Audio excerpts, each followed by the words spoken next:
अस्सलाम वालेकुम नाजरीन, प्रोग्राम दूसरा रुख में खुशामदीद। मैं हूं आपका मेज़बान नादुर गुरामानी। नाजरीन, सेनेट के बाद आज कौमी असम्बली ने भी भारतीय इल्ज़ामात के ख़िलाफ़ जो मज़म्मती करारदाद है वो मंजूर कर ली है। ओवरऑल अगर देखें तो पाकिस्तान ने जो भारत के मन गढ़ंत इल्ज़ामात हैं उनको मुस्तरद भी किया है और साथ ही साथ आज़ादाना शफाफ तहकीकात की एक पेशकश भी की है, जिस पर भारत की जानिब से ताहाल कोई जवाब जो है वो सामने नहीं आ रहा। आज जो कौमी और बैनुल अक़वामी जो मीडिया के रिपोर्टर्स कह लें, उसमें जो भी नुमाइंदगान थे उनको मुज़फ़्फ़राबाद समेत जो मुख्तलिफ़ इलाके हैं उनका दौरा भी करवाया गया। और इसी के साथ साथ कल वज़ीर इत्तलात और DG ISPR ने सियासी जमातों को ब्रीफिंग भी दी। उसमें पाकिस्तान तहरीक इंसाफ को भी शिरकत की दावत दी गई थी, लेकिन PTI की जानिब से शिरकत नहीं की गई। आज सदर ममलिकत आसिफ अली ज़रदारी से चीन के सफ़ीर ने, जबकि वज़ीर आज़म से बरतानवी हाई कमिश्नर ने मुलाकात भी की है। और इन मुलाकातों के दौरान भी जो पहलगाम वाक़या है उस पर जो पाकिस्तान का मौक़िफ़ है, उस मौक़िफ़ से बरतानवी हाई कमिश्नर और चीन के सफ़ीर को आगाह किया गया। दूसरी जानिब आज अपोजिशन जो इत्तेहाद है उसकी जानिब से जो 16 नुकाती एजेंडा है वो एजेंडा भी जारी किया गया है। उस एजेंडे के नुकात पर भी हम बात करेंगे जो आज उन्होंने जारी की हैं। इस वक्त वज़ीर ममलिकत हुज़ैफ़ा रहमान साहब और कादिर मंदोखेल साहब पीपल्स पार्टी के सीनियर हैं, उन्होंने हमें ज्वाइन किया, उनसे गुफ्तगू करते हैं। हुज़ैफ़ा साहब, आपसे शुरू करेंगे। इस वक्त जो सूरत हाल है, जो एक भारत और पाकिस्तान के दरमियान जो टेंशन है, उस हवाले से एक मौक़िफ़ तो वाज़ेह पाकिस्तान का, लेकिन ओवरऑल आप क्या देख रहे हैं कि मामलात किस तरह आगे जाएंगे? सेनेट के बाद आज कौमी असम्बली ने भी मज़म्मती करारदाद जो है वो मंजूर की है। PTI को शिरकत की दावत दी गई लेकिन उन्होंने शिरकत नहीं की। देखें जी, बहुत शुक्रिया जी। बिल्कुल, मैं इसी से आगाज़ करूँगा कि जी आप हुज़ैफ़ा समेत साहब। पाकिस्तान के जितने भी सफ़ेबल के चैनल्स हैं, सफ़ेबल के एंकर हज़रात हैं, कई दिनों से टॉक शोज़ में जब शिरकत करते थे तो उनकी तरफ से यही बात सामने आ रही थी कि पार्लियामेंटेरियन सियासी जमातों को हुकूमत जो है वो एतमाद में ले, और ख़ास तौर पर जो है पाकिस्तान तहरीक-ए-इंसाफ का नाम लिया जाता था। तो अब आप लोगों ने देख लिया कि हमने एक मुस्बत कोशिश की, उसका जो उन्होंने जवाब दिया, इसका मैं फ़ैसला आप पर और आपके व्यूअर्स पर छोड़ता हूँ। जबकि बाकी जो सूरत-ए-हाल है, देखें जी, पाकिस्तान का एक मौक़िफ़ है।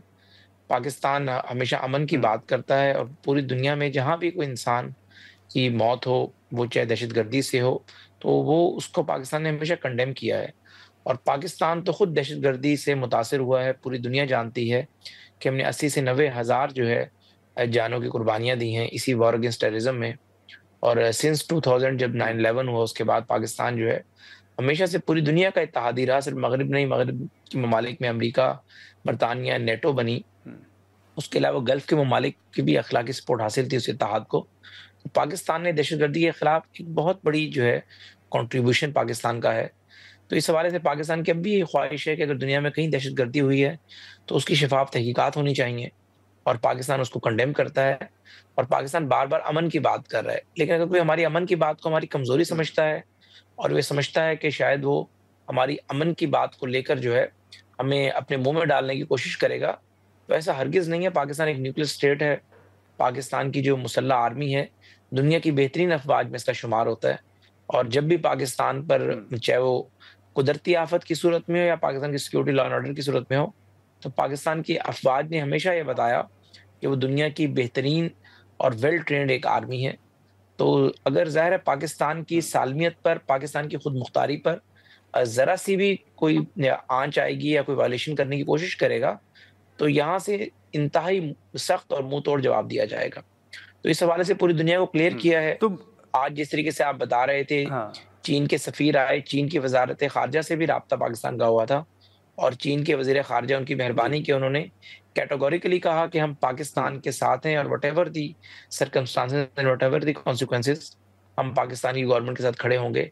इसी तरीके से टर्की के एम्बेसडर प्राइम मिनिस्टर साहब को मिले, उन्होंने भी इसी तरह के जज़्बात प्रेज़िडेंट रजब तैयब एर्दोगान साहब की तरफ से पहुँचाए। तो अब भी सूरत-ए-हाल जो है, ज़ाहिर है भारत को अंदाज़ा हो गया है कि जिस तरीके से उसने पूरी दुनिया में दहशतगर्दी की है और ये एस्टेब्लिश्ड है, जिस तरीके से कनाडा के अंदर और कनाडियन गवर्नमेंट ने कहा कि आप, भारत जो है वो स्टेट ओन्ड दहशतगर्दी में मुलव्विस है, वहाँ पर सिख रहनुमाओं का कत्ल हो। बलूचिस्तान की मिसाल सामने है, पूरी दुनिया जानती है कि कुलभूषण यादव की गिरफ्तारी और फिर वो सारे प्लान सारी दुनिया को दिखाए गए। और अब जाफ़र एक्सप्रेस का वाक़या, तो बेसिकली ये भारत की एक आदत है कि जो काम ये खुद कर रही होती है, वही इल्ज़ाम दूसरों पे धर रही होती है।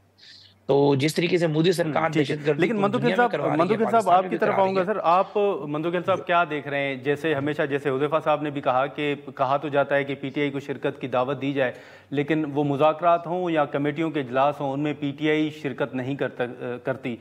कल की जो ब्रीफिंग थी, आप क्या समझते हैं? आज जो करारदाद चलें वो तो मुत्तफ़िका तौर पर ऐवान ने मंजूर की है, लेकिन इस तरह के इजलास आपकी नज़र में कितने अहम हैं और पीटीआई को आप समझते हैं कि अपने रवैये में तब्दीली लाना होगी?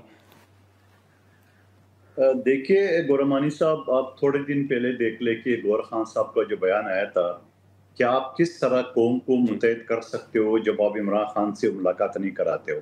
तो पहले धमकी तो उसने वहाँ दे दी है, ठीक है ना। फिर मुख्तलिफ इनके लोग जो ना मुख्तलिफ बातें करते हैं, उसमें कोई शक नहीं है, लेकिन मैं कहता हूँ कि जो इस वक्त सूरत हाल है पाकिस्तान का, तो ऐसी सूरत हाल में तो उनको हुकूमत के साथ और मोदी के खिलाफ खड़े होना चाहिए।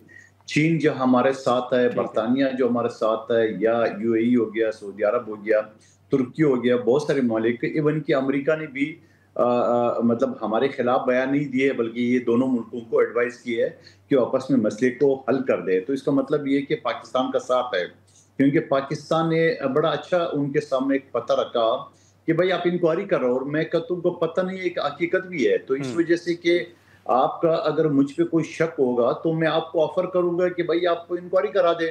तो जब आप इंक्वायरी पे नहीं आएंगे और अपनी बात पे बजिद हो कि भाई मेरी बात मान ले, मंदोखेल ने मेरे साथ ये ज्यादती की है, ये ज्यादती की है, उसको तो कोई नहीं मानेगा। जब मैं आपके सामने दोहराऊंगा कि भाई आप दुनिया की किसी अदारे से इंक्वायरी कराओ, यूएन से कराओ, किसी मनपसंद न्यूट्रल मुल्क से कराओ, वगैरह वगैरह, तो मैं समझ रहा हूँ कि वहां जाके जो इंडिया है वो बुरी तरह से फंस गया है। और साथ साथ पाकिस्तान ने बड़ी अच्छी जो स्ट्रेटजी उन्हें की है, जहां बॉर्डर की जो हमारे इजला है वहां जो मशकें शुरू किए हैं, और कल 150 माइल का जो मिसाइल था, इससे पहले 450 का था। तो ये सारी चीजें इंडिया को अच्छी तरह पता है कि ये सारी चीजें हमारी लिए की जा रही है। तो हम तो अस्सीन चढ़ा चुके हैं पूरा का पूरा, सिर्फ हमारी फौज नहीं, 25 करोड़ आवाम जो है ना वो समझ लो सिविल वर्दी में एक फौजी है जो हिंदुस्तान के सामने खड़ी होगी। और मोदी की जो ये गंदी सोच है या जो बुज़दिलाना धमकी है, ये तो हम तो इंतजार करो, शायद पाकिस्तानी दुनिया का पहला कौम है जो जंग के लिए जो ना बकायदा कहते हैं करो ना। कब करो जंग? ये ड्रामाबाजी क्यों कर रहे हो? करो ना जंग। वो कभी पानी छोड़ता है, कभी पानी बंद करता है, यही हरकतें कर सकते हो और कुछ भी नहीं कर सकते वो। लेकिन अब हुज़ैफ़ा साहब, एक तो जैसे हमने 16 नुकात का जिक्र किया, आज जो 16 नुकात जारी किए गए हैं अपोजिशन इत्तेहाद की जानिब से, उसमें कहा गया है कि अपोजिशन को पुरअमन एहतजाज और सियासत की इजाज़त दी जाए, और उसके साथ साथ जो हाई कोर्ट के जजेज़ हैं उनके ऊपर मुबैना तौर पर जो दबाव है वो ख़त्म किया जाए, सियासी कैदियों बानी पीटीआई समेत उनके जो केसेस हैं वो ख़त्म किए जाएँ। बाकी भी जो नुकात हैं इंटरनेट की बहाली के हवाले से, आप इन नुकात को किस तरह देख रहे हैं? जी, बहुत शुक्रिया जी। मैं अपने भाई सेनेटर साहब की बात को आगे बढ़ाऊँगा। उन्होंने बिल्कुल ठीक कहा कि पाकिस्तानी फ़ौज 6, 7, 8 या 15 लाख नहीं है, बल्कि जितने भी बच्चों को अगर आप निकाल दें 25 करोड़ में से और औरतों को, तो उसके अलावा 15, 16, 17 करोड़ जितने भी लोग हैं, वो सारे पाकिस्तान की फ़ौज हैं और पाकिस्तान की सालमियत और पाकिस्तान के दिफ़ा के लिए हमा वक़्त हाज़िर हैं। चाहे मैं मिनिस्टर हूँ, चाहे सेनेटर साहब हों, चाहे आप एंकर हों, ये हमारे जज़्बात हैं। देखिए, दूसरी बात जो आपने तहरीक-ए-इंसाफ़ की है, देखिए इस तरह के एलामिया जब से तहरीक-ए-इंसाफ़ मैं समझता हूँ कि सियासी तौर पर मर्ज़ वजूद में आई, फिर मुशर्रफ का ही रहा था, और अगर आप 2010-11 की बात करें, तब से ये जमात एहतजाज पर है, तब से ये जमात ब्लैकमेलिंग और इस तरह के मुतालबात पर है। कोई इसका पॉलिटिकल कंट्रीब्यूशन नहीं है आपके पॉलिटिकल सिस्टम में। अब यानी पूरी कौम एक बात पर मुत्तफ़िक है। ज़ाहिर है भारत हमारा एक रिवायती हरीफ है, सेनेटर साहब जिस तरीके से अभी फरमा रहे थे, हमारे जो जज़्बात हैं पूरी कौम के, ऐसे में आप अपनी पॉलिटिकल मामलात इस तरह की चीज़ें पेंडिंग भी रख सकते हैं। लेकिन इस तरह के नुकात और इस तरह की चीज़ें मैं समझता हूँ कि इसमें किसी का नुकसान नहीं कर रही। पाकिस्तान तहरीक-ए-इंसाफ़ पाकिस्तान के सियासी सिस्टम से खुद को आहिस्ता-आहिस्ता साइड पर करती जा रही है, और यानी मुख्तलिफ सियासी जमातें होती हैं, वक़्त पीपल्स पार्टी पर भी आया, मुस्लिम नून पर भी आया, रेजीम चेंज हो जाते हैं, नई क़यादत आ जाती है, बाकी चीज़ें आ जाती हैं, तो ज़ाहिर है आपके लिए एक पॉलिटिकल स्पेस निकल आती है। लेकिन मैं समझता हूँ, आज मैं इधर मिस्र में हूँ, मैं बैठे सोच रहा था कि जो कुछ तहरीक-ए-इंसाफ़ कर रही है, जिस तरह की हरकत कर रही है, इनका हर एक्शन जो है पाकिस्तान में जो भी हुकूमत हो या जो भी रेजीम हो, सबके लिए अपने आप को नाकाबिले कबूल बना रही है। यानी अब देखें भारत से आपकी टेंशन चल रही है। ठीक है, ऐसी सूरत हाल में आपको पार्लियामेंट हुज़ैफा साहब अगर इजाजत दें तो हम यहाँ पर एक मुख्तसर सा ब्रेक लेते हैं। शायद खटक साहब ने भी हमें ज्वाइन किया है, तो हम ब्रेक के बाद यहीं से गुफ्तगू को आगे बढ़ाते हैं। प्रोग्राम में एक बार फिर खुशामदीद नाज़रीन। हम यही गुफ्तगू कर रहे थे, जैसे पहले सवालात उठाए गए कि पाकिस्तान तहरीक-ए-इंसाफ को दावत दी जाए, और दावत दी गई, लेकिन कल की जो ब्रीफिंग थी उसमें अब कहा जा रहा है कि पीटीआई ने उसमें भी शिरकत नहीं की। मंदोखिल साहब, हमने पहले भी ये आपके सामने सवाल रखा, हुज़ैफा साहब के भी सामने रखा, या पीटीआई का हमने जिक्र किया। आप समझते हैं कि सिर्फ पीटीआई को दावतनामा देना ही काफ़ी है, या आप समझते हैं कि हुकूमत को इंगेज भी करना चाहिए, कायल भी करना चाहिए, या आप समझते हैं कि नहीं, हुकूमत की तरफ से ठीक है, अब पीटीआई को अपना रवैया देखना चाहिए? नहीं, मैं पहले भी अर्ज कर चुका हूँ, पीटीआई को इस मौके पे यकीनन उनके जो खदशात है, उनका लीडर जेल में बंद है, उनके खिलाफ जो मुकदमात है उनके कारकुनों का, उसके लिए तो ज़रूर वो गाए बगाए आवाज़ भी उठाते रहते हैं असम्बली में, असम्बली से बाहर टॉक शो में, ये उनका बुनियादी हक है। मगर जहाँ कौमी मसला आ जाए वहाँ उनको इस चीज़ को सबको एक तरफ रखे। और बल्कि तो मैंने अभी कुछ दिन पहले जो है ना एक शो में तो यहाँ तक कहा है कि जो सलामती कमेटी का जो इजलास हो रहा है, तो बाकायदा इमरान खान साहब को पैरोल पर रिहा करके, कि कानून में गुंजाइश है, पैरोल के जरिए उनको रिहा करके और उसके ऊपर उसकी जो है ना वो इनपुट लेना चाहिए, और इस वजह से भी लेना चाहिए सियासत से बरातर होकर कि वो क्या सोचता है पाकिस्तान के बारे में, वो क्या सोचता है पाकिस्तान की जो खतरात है, क्योंकि आए दिन जो धमकियाँ दे रही है। के साथ साथ मैं ये बात भी मेरे कान तरस गए, बल्कि आंखें तरस गई ये बात सुनने को और देखने को, कि मैंने कोई नवाज शरीफ साहब की मोदी के खिलाफ कोई बात नहीं सुनी है। मरियम नवाज साहबा की मैंने एक तकरीर सुनी है, उन्होंने कहा पाक फौज के साथ है, मगर ये नहीं बोला कि मोदी जो है ना वो पाकिस्तान दुश्मन है, दहशतगर्द है, और वो गुजरात है। तो ऐसे कोई अल्फाज जो बिलावल भुट्टो साहब मुसलसल इस्तेमाल करते हैं, वो मैंने नवाज शरीफ साहब और मरियम नवाज साहिबा के मुंह से नहीं सुने हैं। तो शायद वो जो मोदी के 500 अफराद में मिल के और नवाज शरीफ के सालगिरह पे जो आए थे लाहौर, गालबन वही याद ताज़ा करे, दोस्ती करे या क्या करे। बहरहाल मैं कहता हूँ करना चाहिए नवाज शरीफ साहब को और मरियम बीबी को खुल्लम खुल्ला न सिर्फ भारत बल्कि मोदी की दहशतगर्दी के खिलाफ उनको ज़रूर बात करनी चाहिए।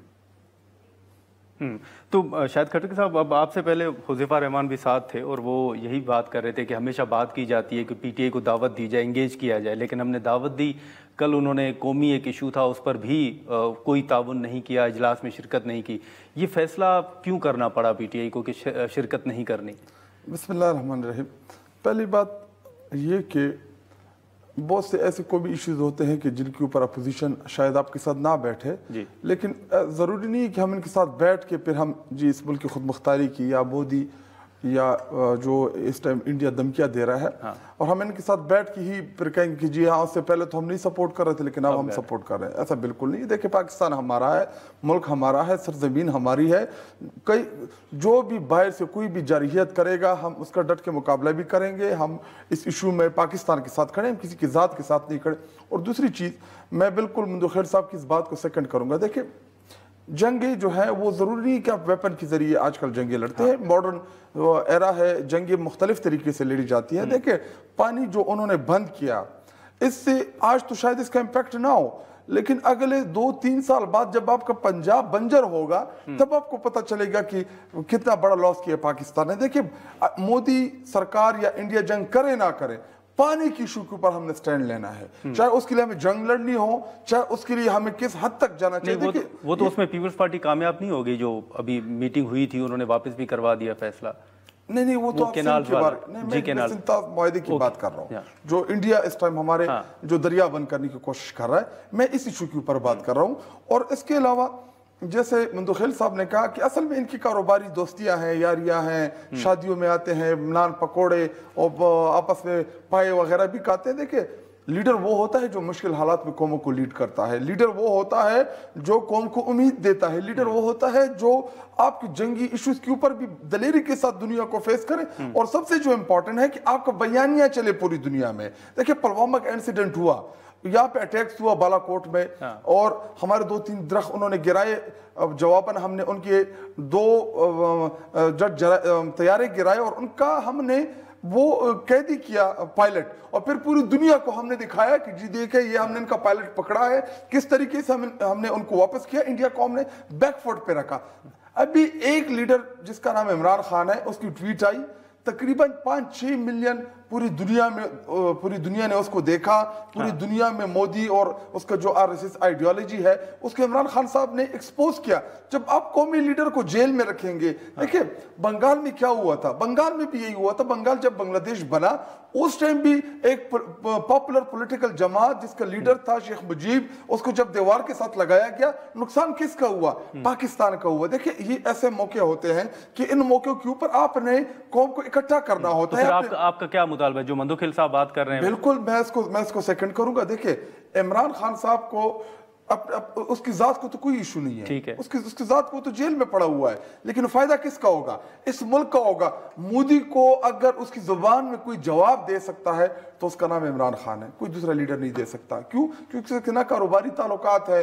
कश्मीर की इशू के ऊपर आपने देखा कि पूरी दुनिया में उस पे यूएन पे जो इमरान खान साहब ने तकरीर की, या ओआईसी हमने 4-5 इजलास तलब कराए अपने दौरे हुकूमत में। लेकिन मैं आपको एक चीज बताऊं कि इस टाइम हमें पूरी दुनिया में अपने बयानियों को फरोग देने के लिए इमरान खान की जरूरत है कि वो इंडिया को एक्सपोज करे पूरी दुनिया में। क्या होना चाहिए फिर?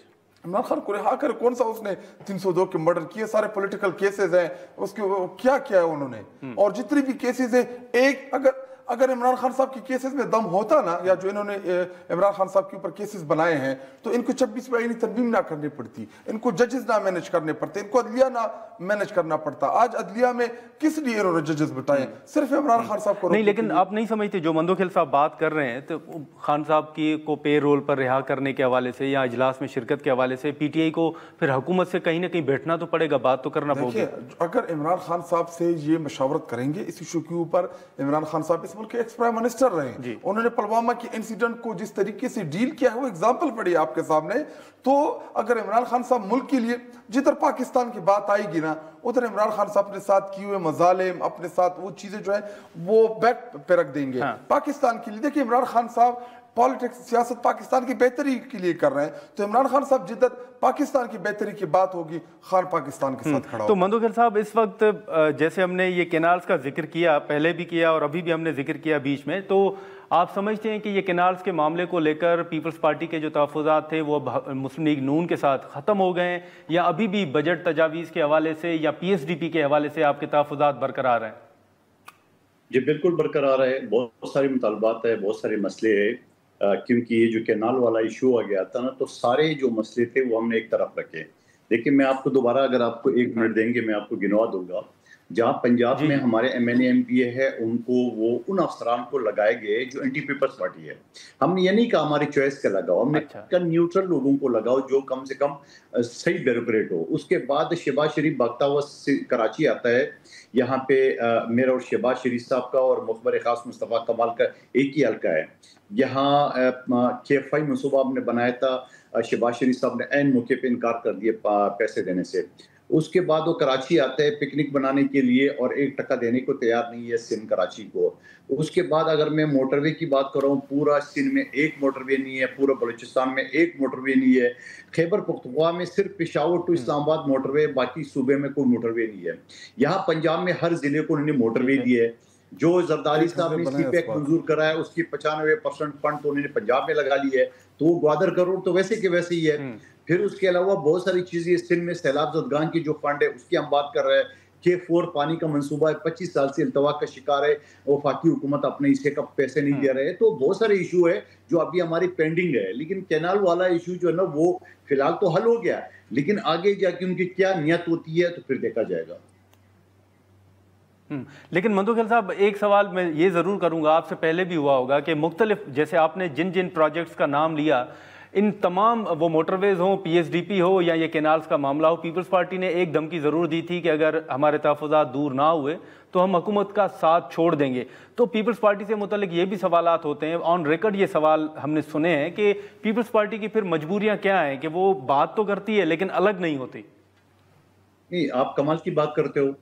जब पीपल्स पार्टी ने ये धमकी दी है कि बिलावल भुट्टो साहब में, मैं उस जलसे में मौजूद था हैदराबाद वाले में, उन्होंने कहा कि अगर ये कैनाल वाले मसले पे ये बजिद रहते हैं तो मैं आपके साथ हूँ, आवाम के साथ हूँ। तो वो तो मुतालबा हमारा पूरा हो गया है। तो आप किस तरह कहेंगे हुकूमत से अलग हो जाए? हुकूमत में तो हम वैसे नहीं है, हम तो हुकूमत की सपोर्ट है जो उसको हमने तादाद पूरी करके दी है। बाकी जो आईनी ओहदे हमारे पास है उनकी तो कोई इख्तियार ही नहीं है।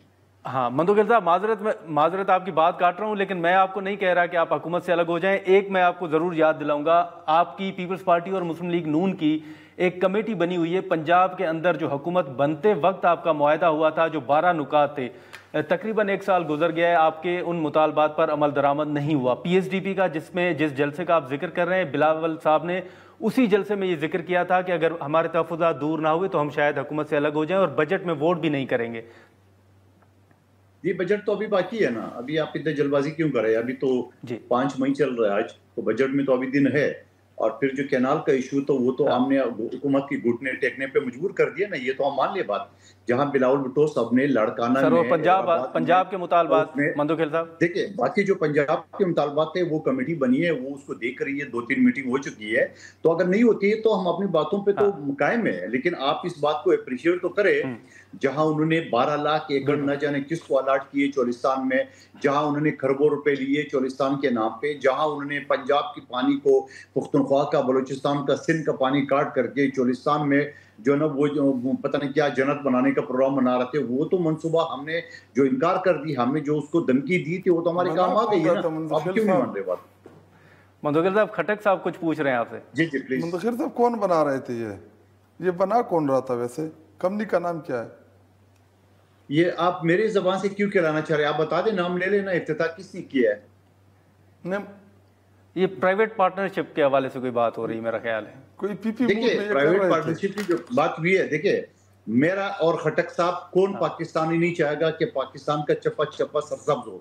मेरे बलूचिस्तान के जो पथरीला पहाड़ है वो भी सरसब्ज हो, मेरे मीरपुर खास भी सरसब्ज हो, मेरे चोलिस्तान भी सरसब्ज हो, मेरे बलूचिस्तान भी सरसब्ज, कौन नहीं चाहेगा? लेकिन किसी का सर काट के आप उसको सरसब्ज बनाने का जो प्लान बना रहे, वो तो हम नहीं बना देंगे।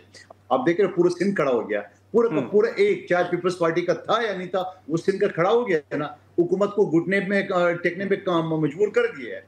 बाकी जो प्लान है जो है आगे देखा जाएगा। फिलहाल तो हमने वो चीज वापस ली, हमने वो लेटर भी वापस करा दिए, हमने फंड भी नहीं रखने दिए, हमने जो उसकी एफसा का लेटर था वो भी कैंसिल करा दिए। तो हमने तो अपने मुतालबात मनवा लिए। आगे जब ये करेंगे फिर बजट बिल्कुल ठीक है होंगे इंशाल्लाह। ठीक है, लेकिन अब खटक साहब, जो आपकी पार्टी के अंदर वक्तन ब वक्तन खबरें आती हैं इख्तलाफात के हवाले से, खैबर पख्तूनख्वा में एहतसाब की बात होती है, स्पीकर कौमी जो सूबाई असम्बली हैं उनकी बात आती है, झगड़ा साहब की बात आती है, तो फिर ये सवालात उठते हैं कि PTI तो दूसरों के एहतसाब की बात कर रही थी, पार्टी के अंदर तो करप्शन के इल्ज़ामात उनके अपने रहनुमाओं पर रहे हैं, वहाँ पर कमेटी बनी हुई है। इख्तलाफात के हवाले से आप समझते हैं कि जितनी तनकीद हो रही है वो दुरुस्त है? मैं वैसे पहले मंदोखिल साहब को एक जवाब भी देना चाहता हूँ और इनको मैं अलर्ट भी करना चाहता हूँ। अभी जो सुप्रीम कोर्ट ऑफ पाकिस्तान ने जो फैसला किया था कि जो मखसूस नशिस्तें हैं हमारी तहरीक इंसाफ की हिस्से की बनती है, जितने हमने कौमी असम्बली में सीटें जीते हैं, तो मेरे ख्याल में उस पर कोई रिव्यू वगैरह कंटेम्प्ट के लिए हम गए थे, लेकिन लगता यही है बज़ाहिर जो अभी अदलिया का जो हाल है इस टाइम, तो वो मेरे ख्याल में हुकूमत को ही मिलने वाली है, जो मुझे लगता है इस टाइम। तो अगर वो उनको मिल गई ना तो पीपल पार्टी जो है ये इररिलेवेंट हो जाएगी इस पूरे सिस्टम में। उसके बाद ये दोबारा ये कैनाल वाला ये सारी वारदातें जो है जो उसके बाद डालेंगे। फिलहाल उन्होंने शायद पोस्टपोन किया हो, लेकिन ये इनकी बस की बात नहीं है। ये तहरीक इंसाफ और वहाँ पे जो सिंध में जो मकामी जमातें हैं उन्होंने बड़ा रेजिस्ट किया इस इशू के ऊपर, और आसिफ अली जरदारी ने तो साइन कर दिया था इसकी अप्रूवल में। और रही बात तहरीक इंसाफ के हवाले से, देखे हमारी बहुत बड़ी जमात है, सिंध, बलूचिस्तान, पंजाब, खैबर पख्तूनख्वा, पूरी के पूरी पाकिस्तान की सबसे मकबूल तरीन और सबसे बड़ी पॉलिटिकल पार्टी वो तहरीक इंसाफ है। तो देखिए इतनी बड़ी जमात है, तो उसमें बेसिकली बुनियादी तौर पे हमारी जमात में कंपटीशन है। कोशिश हर बंदा करता है कि मैं इस तहरीक के लिए अपना रोल प्ले करूं, पब्लिक में मेरी एक्सेप्टेंस आए, मुझे पॉपुलैरिटी मिले, और कौम जो है वो क्योंकि इमरान खान साहब के साथ मोहब्बत करती है, तो हर बंदा ये चाहता है कि जितना मैं इमरान खान के लिए रोल प्ले करूंगा उतनी मुझसे लोग मोहब्बत करेंगे। देखिए खुद दुनिया का सबसे मुश्किल और सबसे बेहतर काम यही है कि आप खुद एहतसाबी का अमल खुद करें, बजाय इसके को आप किसी और को मौका दें। अगर कहीं पे गलत हो रहा है जो कर रहे हैं, तो अगर हमारी अपनी जमात से भी कोई बोलता है तो हम तो वेलकम करते हैं इन चीज़ों के। वाहिद पॉलिटिकल जमात हुकूमत है इस टाइम खैबर पख्तूनख्वा की कि उन्होंने करप्शन और इन चीज़ों की को स्टॉप करने के लिए खुद ही कमेटी बनाई है। इसकी मिसाल आपको कहीं और नहीं मिलेगी। हम खुद से अपनी एहतसाबी भी करते हैं। इमरान खान साहब तो वो लीडर हैं कि जिसने सेनेट में 25 MPs को निकाल दिया था। इसी तरह हमने माजी में हमने मिनिस्टर्स को भी निकाला था, ओहदों से फारग किया था।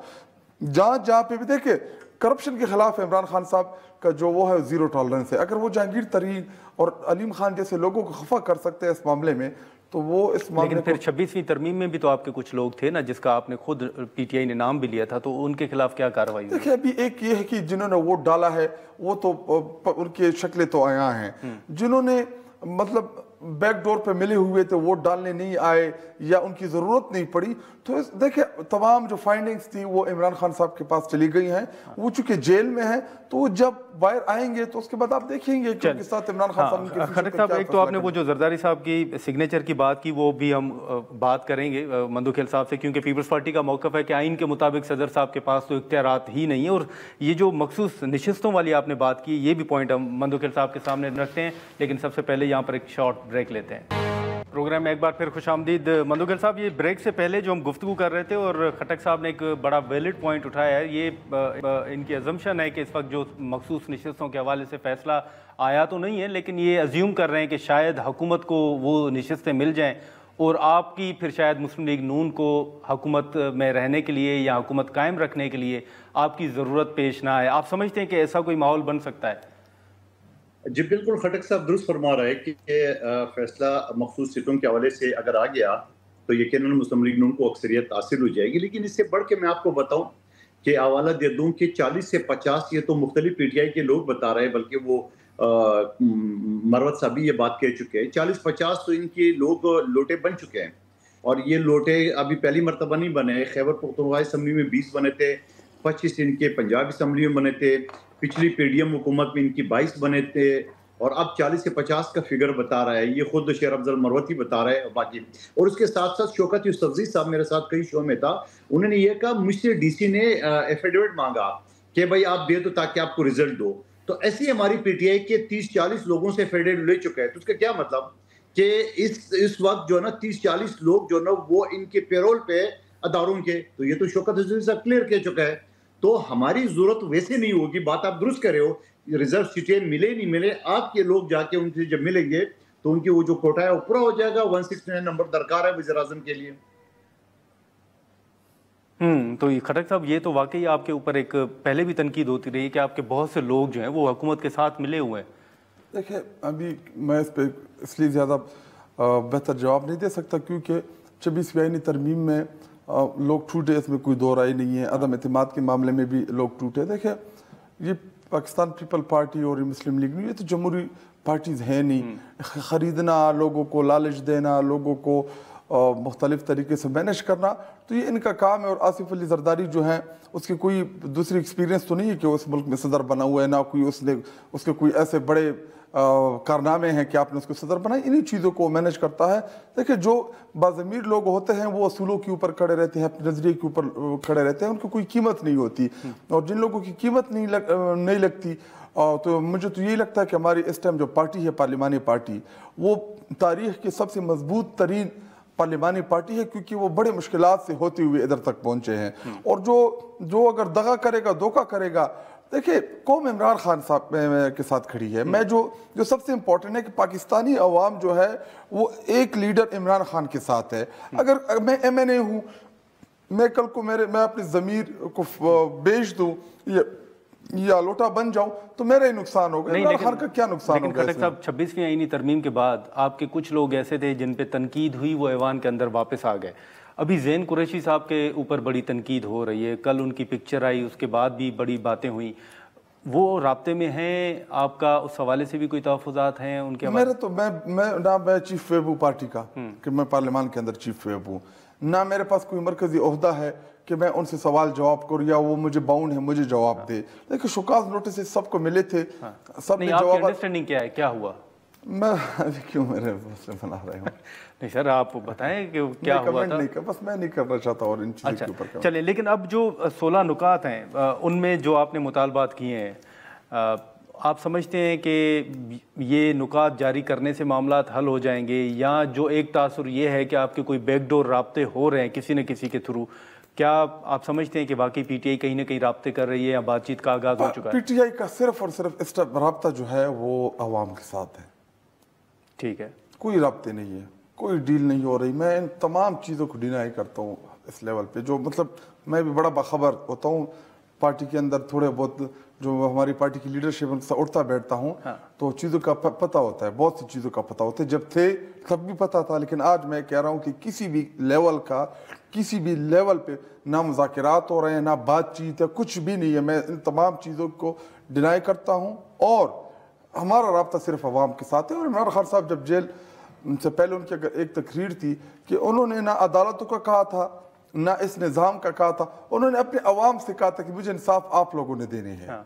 तो हमें तवक्को अपने अवाम से है कि इंशाल्लाह वो अपने लीडर के साथ मोहब्बत करने वाली कौम है, वो निकलेगी भी और अपने लीडर को इंसाफ दिलाएगी। लेकिन खट्टक साहब, वो जो फिर आपने ईद के बाद तहरीक चलानी थी, उस तहरीक का क्या बना? देखिए, तहरीकें जो है एक दिन में नहीं बनती, तहरीक एक दिन में नहीं उठती। अभी हम इस टाइम हम पूरे खैबर पख्तूनख्वा पंजाब के मुख्तलिफ अजला में हम एक्टिविटीज़ कर रहे हैं, जलसे कर रहे हैं, कन्वेंशन कर रहे हैं, अपने कारकुनान को मोबिलाइज कर रहे हैं, अवाम के साथ रब्ता मजबूत कर रहे हैं। जो ही हमें लगेगा कि अब हमारी ये पोजीशन है कि हम दोबारा लॉन्ग मार्च की तरफ जाएं, प्रोटेस्ट की तरफ जाएं, आप देखेंगे। देखिए, इमरान खान साहब जेल में होगा और मैं उन लोगों में नहीं हूँ जो 4-5 लोगों का, लाख लोगों का इंतजार करूंगा। 50-60 हज़ार भी तगड़े लोग होते रहे। हम डी चौक तक पहुंचे, अगेन डी चौक होगा। देखिए, डी चौक नोगो एरिया है और मौलाना साहब के बगैर होगा। देखिए, हमारी अपनी जमात है, हमें किसी की सहारे की कोई जरूरत नहीं है। हाँ, अपोजिशन की जमातें अगर हमें ज्वाइन करना चाहते हैं इस 3 चीजों के ऊपर, तो हमारा इत्तेफाक बन सकता है। मैंडेट की चोरी, मुल्क में रूल ऑफ लॉ और इमरान खान साहब की रिहाई। तो मौलाना फजल रहमान भी कह चुके हैं कि जी वो कैद उनको पॉलिटिकल केसेस में बंद किया हुआ है। उनका भी है कि जी इलेक्शन चोरी है, हमारा भी है। वो भी कह रहे हैं कि जी मुल्क में आइन और कानून जो है वो बहाल नहीं है। हम भी कह रहे हैं कि मुल्क जो है उसमें आइन और कानून बहाल नहीं है। तो इन इश्यूज के ऊपर जो भी हमें ज्वाइन करना चाहेगा हम उनको वेलकम करेंगे। लेकिन अब मंदुगल साहब, जैसे हमने सर ये 16 नुकात का जिक्र किया जो आज अपोजिशन इत्तेहाद की जानिब से जारी किए गए हैं, उसमें शुरू में अगर आपने सुना हो सियासत के हवाले से, एहतजाज के हवाले से, इंटरनेट के हवाले से, हाई कोर्ट के जजेस के उन्होंने जिक्र किया है, खान साहब की रिहाई। इनमें आप नहीं समझते कि बहुत से ऐसे मुतालबात हैं जो कि पीपल्स पार्टी भी समझती है कि होने चाहिए, जैसे खास तौर पर इंटरनेट के हवाले से? ये अभी 16 नुकात जो है ना, ये इनको बोलो अभी ये डाइजेस्ट वाइजेस्ट बना ले, या वो जो शाम का अखबार नहीं होता है जो कोई खरीदता नहीं है और वो बेचारे सिग्नल पे दौड़ते हुए लोग बेचने की कोशिश करते हैं, ये इनके कोई वो नहीं है। दूसरी बात, ये उन्होंने जरदारी साहब की दस्तखत की बात की है। खट्टक साहब माशाल्लाह पढ़े लिखे हैं, जरा बताए कानून आइन कौन सा तहत जरदारी साहब को इख्तियार है? कल का अगर मुझ पे आप कह रहे हैं कि मैंने असम्बली में वोट डाला, मैं तो असम्बली का मेंबर ही नहीं हूँ। एक टीवी चैनल ने इस तरह भी खबर छपी थी मेरे बारे में। सवाल ये है कि समरी वापस चली जाती है वज़ीर-ए-आज़म के पास, खुद से कर लेते हैं। वो तो मंदुखिल साहब यही कह रहे हैं कि उनके पास तो इख्तियार ही नहीं है ना साइन ना करते ना, ये तो है कि साइन ना करने का इख्तियार तो सदर के पास है। जी सुन लेना, मेरे जवाब तो आने दो पूरा। अच्छा, दूसरी बात ये जी, आप एक प्रेस रिलीज के ऊपर आप यकीन करें कि वहां डिस्कस हुआ, डिस्कस मेरा और आपका हो रहा है, तो उसका मतलब मंजूरी थोड़ी है। फिर जब उस डिस्कस का जो प्रेस रिलीज आया था उसको भी वज़ीर आला सिंध के रेस को तोड़ मोड़ करके पेश किया, उसको भी छोड़िए। आप जिस सेशन के मेंबर हो, ज्वाइंट सेशन में जरदारी साहब इनकार कर चुका है, मुस्तरद कर चुका है उसको। बिलावल भुट्टो साहब तो बातें करता है, वो तो एक बात। दूसरी बात, आपने कहा जरदारी साहब जो है ना उसके पास क्या इख्तियार है, सवाल पूछना चाहता हूं। सुन रहे हैं मुझे, जवाब तो पूरे हैं। गुरबानी साहब मेहरबानी करें, आप मुझे बताओ जरदारी साहब ने क्या तजुर्बा है? पहले पाकिस्तान, या मुझे नहीं बोलने देंगे, मैं खामोश हो जाऊंगा बीच में, प्लीज ना। नहीं खट्टक साहब, मैं आपको मंदुखिल साहब एक जुमला मुझे आपको बता रहा था कि मैं बात नहीं कर रहा। खट्टक साहब सवाल कंप्लीट करने, जी आप कंप्लीट करें। अच्छा, दूसरी बात, मैंने कहा जरदारी साहब के पास क्या तजुर्बा है, वो सदर बन गया। अल्लाह के बंदे, पाकिस्तान का पहला सिविलियन सदर है जो दूसरी मर्तबा बने। फिर जो ये बात है कि आप कह रहे जरदारी साहब ने लोगों को खरीदे, थोड़ी देर के लिए मैं आपकी बात मान भी लेता हूं जो कि झूठ है। आपके लोग बिकने के लिए और वो क्यों तैयार होता है? पिछले जो 2018 से पहले आपके 20 लोग बिके थे खैबर पख्तूनख्वा असेंबली में, फिर इमरान खान ने बोला कि मैं टिकट खुद दूंगा, फिर टिकट पंजाब असेंबली की बिके आपके, फिर इमरान खान साहब ने कहा मैं खुद दूंगा। तो उसका मतलब ये कि ना फिर इमरान खान साहब की ज़ानत के ऊपर सवाल आता है कि उन्होंने बड़े सोच समझ के लोगों को मुंतखब किए, फिर भी बिके, आज भी बिक रहे। आगे भी मैं आपको शेर अफजल मरवत और शौकत यूसुफज़ई का हवाला दिया, उन्होंने कहा हमारे लोगों से एफिडेविट लिए, शौकत यूसुफज़ई तो आपका बंदा है, चलो शेर अफजल मरवत तो फिर भी आपसे नाराज है।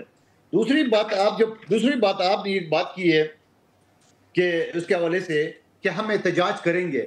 अरे बाबा, आपने तो रमजान से 1.5 महीना पहले, ईद से 1.5 महीना पहले आपने कहा ईद की फौरी बात, अभी तो आपके खुद शिराजी बिके, अभी तो आप बात कर रहे हो कि नहीं जी हम जब समझेंगे। ओ बाबा, आप कब समझेंगे? आपका लीडर 1.25 साल से जेल में बंद है, आपके वकील सारा दिन टॉक शो में होता है या सारा दिन जाके अडयाला जेल के सामने मुलाकात करते हैं। मुझे हैरत है, खबर तो आई थी कि इमरान खान साहब ने डांटा वकीलों को कि प्रोफेशनल कोई वकील बता दे जो केस लड़े, फिर भी ये लाइन से जाके मिल रहे सारे। भाई क्यों मिलते हैं रोजाना? वकील का क्या काम है इससे मिलने? हाँ, केस के हवाले से वकील जब कल पेशी हो तो जरूर मिले, मगर हर हफ्ते वकील का मिलने को कोई तुक नहीं बनता है। ये सारे आपकी वकीलों ने पार्टी को हाईजैक किए, ये सारे के सारे अंदर से मिले हुए। यही आपको जो ना आप 1.25 साल होगी, अगले 10 साल भी आप इसी तरह बातें करते रहेंगे, ना आपका एहतजाज होगा, ना आपके लोग उठेंगे, ना आपकी जो क़यादत मौजूदा है वो उसके अंदर इतनी एहलियत है जो खड़े हो सके। जी जी खटक साहब, अब जो आप बात कर रहे थे उसका मंदुखल साहब ने बड़ा तफसीली जवाब दिया। मैं इसका भी कुछ सवालात भी जवाबात भी दूंगा। जी, पहला सवाल मेरा ये है कि जब जॉइंट सेशन में आसिफ अली जरदारी तकरीर करने आए थे, क्या उस टाइम उन्होंने दस्तखत किया था या नहीं किया था? पीपल पार्टी इस टाइम 2 हिस्सों में तकसीम है, एक गुड और एक बैड कॉक। इधर वाले जो हैं वो सारे राम राम, इधर दस्तखत भी करते हैं, सिंध का पानी भी बेचते हैं, और उसका इन्होंने वो भी किया। वो तो तहरीक इंसाफ ने जब हमने कौमी असम्बली में या हमारी जो कौम परस्त जमातें हैं सिंध की, जब उन्होंने शोर डाला, इनको जब पता चला कि सिंध की आवाम जो है वो इस इशू के खिलाफ है, तो फिर जाके बिलावल भुट्टो से इन्होंने हैदराबाद में खाली कुर्सियों के सामने एक तकरीर कराई कि मैं ये लात मार दूंगा, ये कर दूंगा, जो मार नहीं सकते। और रही बात आसिफ अली जरदारी की कि जी वो आसिफ अली जरदारी दूसरी दफ़ा, तो मैंने कब कहा कि दूसरी दफ़ा नहीं है, मैंने तो उनकी स्पेशलिटी की बात की है कि उनकी जो स्पेशलिटी है, देखिए इनका फार्मूला बड़ा सादा है कि अकेले खाओ, हमारे साथ खाओ, आप मिल के खाएं। इन्होंने, इनका काम क्या है कि इस मुल्क को लूटना, एक दूसरे के मफादात को प्रोटेक्ट करना, एक दूसरे के खिलाफ पहले जाली केसेस बनाना, फिर उनको बंद करना, फिर मसाके जमहूरियत के नाम पे पाकिस्तान के नाम के ऊपर पाकिस्तान को लूटना, एक दूसरे के खिलाफ इन्होंने जो तकरीरें की, जो केसेस बनाए, जितने भी केसेस हैं नवाज शरीफ के खिलाफ या आसिफ अली जरदारी के खिलाफ आपस में बनाए। हमारे दौरे हुकूमत में हमने सिंगल केस भी नहीं बनाया नहीं, लेकिन खटक साहब जो सदारती इलेक्शन है उसके ऊपर तो कोई सवाल नहीं उठ रहा, नहीं पीटीआई भी उसके ऊपर सवाल नहीं उठा। क्यों नहीं उठ? देखे फॉर्म 47 के जरिए लाई हुए लोग वो सदर इलेक्ट करेंगे, तो क्या वो ठीक सदर होगा? आपकी सारी की सारी इस कौमी असम्बली इस टाइम आधे से ज्यादा उसमें जाली MNAs बैठे हैं जो लोगों के मैंडेट के ऊपर डाका डाल के आए हैं। अगर मैं फॉर्म 47 के जरिए MNA बना हूं और मैं प्रेसिडेंट को वोट दे रहा हूं, मैं प्रेसिडेंट को इलेक्ट कर रहा हूं, मैं स्पीकर बना रहा हूं, मैं प्राइम मिनिस्टर बना रहा हूं, तो क्या वो लोग ठीक हो गए? देखिए नहीं, लेकिन फॉर्म 47 का भी तो साबित होना है ना वैसे खटक साहब, अगर अदालतों की जानिब से, ट्रिब्यूनल्स की जानिब से। मजाक वैसे आप बड़ा अच्छा कर लेते हैं। नहीं, लेकिन ये तो आपका एक दावा है। ऐसा करिए, मैं आपको एक चैलेंज देता हूं। मैं मुंतखिल साहब, मैं अभी मेरा और उसका इनका मैच पड़ गया, आप 1 मिनट दे दें मुझे। अच्छा दे दें। मेरा सवाल ये है कि जिसको आपको हुकूमत को आप फॉर्म 47 की जाली कहते हो और उसी हुकूमत से आप मराहत भी लेते हो, स्टैंडिंग कमेटी भी लेते हो, गाड़ियां पेट्रोल भी लेते हो, तनख्वाह भी लेते हो, क्यों लेते हो? नहीं, वो तो हुकूमत की नहीं होती, वो तो कौमी असम्बली के हैं, उनके सब मेंबरान हैं, वो आपको एहसान कर रहे हैं हमारे ऊपर। नहीं, लेकिन मंदुखिल साहब ने, खटक साहब, एक देखिए हम इलेक्टेड लोग हैं, हमें लोगों ने वोट दिया है, हमें अवाम ने मुंतखब किया है। आप जिधर मुझसे हलफ ले लेके मैं मुंतखब शुदा हूं, मैं फॉर्म 47 का, लेकिन एक मैं अभी इसके ऊपर आप ऐसा करें कि 8 फरवरी को जो इलेक्शन हुआ, रात 12 बजे से 9 फरवरी के दिन 11 बजे तक आप अपनी ही आज न्यूज के ट्रांसमिशन उठा के देख ले, जो आपका स्पेशल ट्रांसमिशन होगी इलेक्शन के हवाले से, जो रिजल्ट डिस्कस कर रहे थे मीडिया के ऊपर, आप वो ट्रांसमिशन के, आप वो अपनी ही चैनल की, मेरी बात पे यकीन ना करें, अपने ही चैनल के तमाम रिकॉर्ड उठा के देख लें, आपको पता चल जाएगा फॉर्म 47 चला या नहीं चला। 11 बजे तक आपके चैनल के ऊपर हम देख रहे थे कि ठीक है नाज़रीन, यहाँ पर एक शॉर्ट ब्रेक लेते हैं और ब्रेक के बाद यहीं से गुफ्तगू को आगे बढ़ाते हैं। प्रोग्राम में एक बार फिर खुशामदीद। एक सिर्फ आखिरी सवाल होगा आपसे खटक साहब, जो मंदोखेल साहब भी कह रहे हैं कि आप क्यों समझते हैं एक साल गुजर गया, 1.5 साल गुजर गया, अभी भी आप क्यों समझते हैं कि तहरीक की जरूरत नहीं है? जब वक्त आएगा, वो वक्त आपकी नजर में क्या है? कब?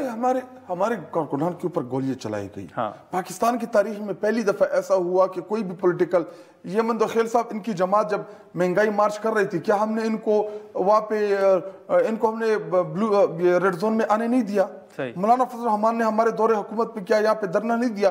10-12 दिन तक बैठे रहे। हमने इनके एहतजाजों में इनको पानी, इनको खाने तक की ऑफर्स दी। और दूसरी तरफ हमारे प्रोटेस्ट जो पुरअमन, एक गमला नहीं टूटा, एक शीशा नहीं टूटा पूरे प्रोटेस्ट में। हम आते हैं, हमारे ऊपर स्ट्रेट फायर मारते हैं। देखिए, हम पॉलिटिकल जमात है, हम कोई मिलिटेंट विंग नहीं है कि हम असला आके इधर इस्लामाबाद के ऊपर कोई कब्जा डालेंगे। पॉलिटिकल जमात है, पॉलिटिकल प्रोटेस्ट करना पॉलिटिकल जमातों का आईनी और कानूनी हक है। हमारे 13 कारकुनान शहीद हुए, इसी तरह सैकड़ों हमारे जख्मी हुए। हमारे 11-12 हजार कारकुनान जो थे वो जेल गए। अभी रिसेंटली उनकी रिहाई है, अभी भी वो पिंडी और मुख्तलिफ केसेस वो भुगत रहे हैं। देखिए, हर पॉलिटिकल पार्टी की अपनी स्ट्रेटेजी होती है कि हमने कैसे चलना है, हमने कौन से किस स्टेज पे कौन से फैसले करने हैं। लेकिन मंदोखेल साहब, अभी आप हुकूमत का हिस्सा तो नहीं है, लेकिन हुकूमत को आप सपोर्ट कर रहे हैं। आप हुकूमत को सपोर्ट कर रहे हैं। अब उसके जो फैसले हैं उनके ऊपर तो फिर तनकीद जब होती है तो पीपल्स पार्टी के ऊपर भी होती है। अब जो कल एक फैसला सामने आया हुकूमत का कि वुज़रा की तनख्वाहें जो है उन्होंने बढ़ा दी हैं।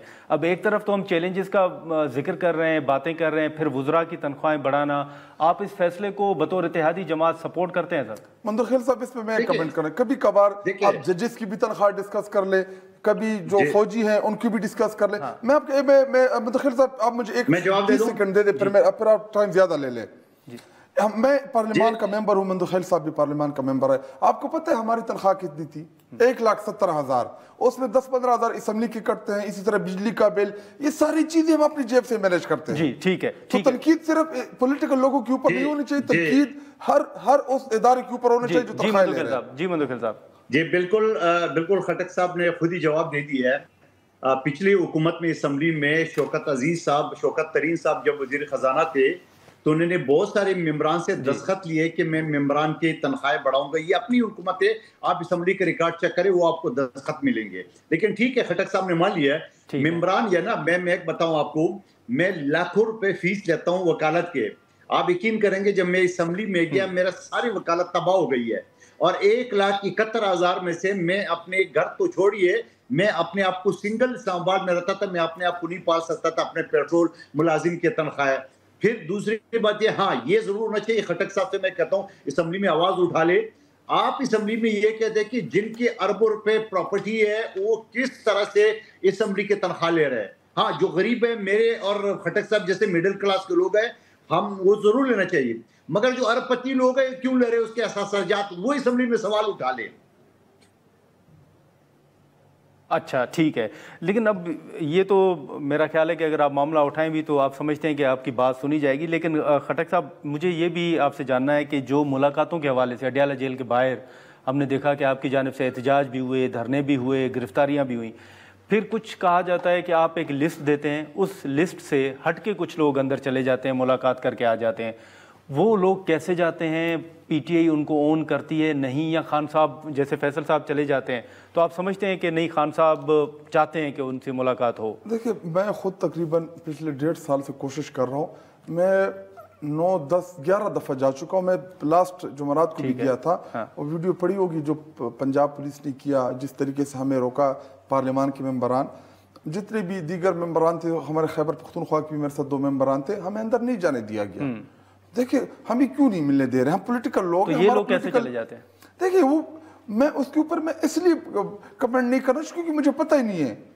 अच्छा, मुझे क्या पता वो मिल के आते भी हैं या नहीं आते। देखिए, एक चीज मैंने अपनी आंखों से नहीं देखी, जो एक मैं खुद नहीं गया, वो तो बाहर आके बात करते हैं। मुझे नहीं पता, मैं इसके ऊपर क्यों ऐसे कमेंट करूं कि मुझे खुद नहीं पता, क्योंकि मैं खुद गया नहीं हूँ। 10-11 दफा मरतबा कोशिश की मिलने की। मैं अभी तो पहले तो अडियाला गेट तक तो कम से कम अलाउ थे। मुझे वहां पे, जो मैं नाम नहीं लूंगा उस बेचारे को, मसला बन जाएगा। ठीक है, मुझे कहा कि आपके ऊपर रेड क्रॉस है। मैंने कहा क्यों मेरे ऊपर रेड क्रॉस है? मैं कौन सा वहां से एटम बम का फार्मूला बाहर लाऊंगा जिससे धमाका हो जाएगा? मेरा लीडर है, मैं कारकुन हूं उसका, मिल लूंगा उनसे, मेरी मुलाकात होगी, उन्होंने जो कहना हो या मैंने जो कहना हो, चलो शीशा ही लगा दे, हम उनकी शक्ल तो देख लेंगे, ना करने दे आप बात। और हमें पता है कि वहां पे जो गुफ्तगू आप करते हैं, वहां पे वो सारे एरिया डंप्ड है, टेप लगी हुई है, रिकॉर्डिंग आपकी आती है, तो इनको तो पता होता है कि हमने जाके वहां पे क्या बात करें। मधुकर साहब, सर आखिरी कमेंट आपसे जानना चाहूंगा कि इस वक्त सियासी इस्तेकाम के हवाले से भी बात हो रही है, आपकी नजर में किस तरह मामला आगे बढ़ सकते हैं अपोजिशन जमातों को साथ लेकर? देखिए, मैं तो सबसे पहले हुकूमत को बार बार ये कहता हूँ कि आपको दिल बड़ा करना चाहिए, आपको इमरान खान साहब से मुलाकात हो, उनके ऊपर पाबंदी नहीं करना चाहिए, क्योंकि सूबाई हुकूमत की आदत, क्योंकि मैं जेल रिफॉर्म्स कमेटी का मैं रहा हूँ मेंबर, तो मुझे सारा प्रोसीजर पता है। दूसरी बात ये कि पीटीआई को भी अपने जो जाती इख्तिलाफ है जरूर रखें, लेकिन जो कौमी मामला है, जैसे ये सिक्योरिटी का इशू आ रहा है इंडिया की तरफ से, उनके लिए उनको बिल्कुल दिल पे पत्थर रख के हुकूमत का साथ देना चाहिए, मेरे तो ये एडवाइस है। चल ठीक है मधुकर साहब, आपका, शाहिद खटक साहब आपका बहुत शुक्रिया वक्त निकालने। गुफ्तगू आपने सुनी। अब जैसे शुरू में हमने जिक्र किया कि भारत के हवाले से जो सेनेट की करारदाद थी, उसके बाद आज कौमी असम्बली ने भी करारदाद मंजूर कर ली है और जो सिफारती सतह पर कोशिशें हैं वो भी पाकिस्तान की तरफ से जारी हैं। आज के प्रोग्राम में इतना ही, इजाज़त दीजिए, अल्लाह हाफ़िज़।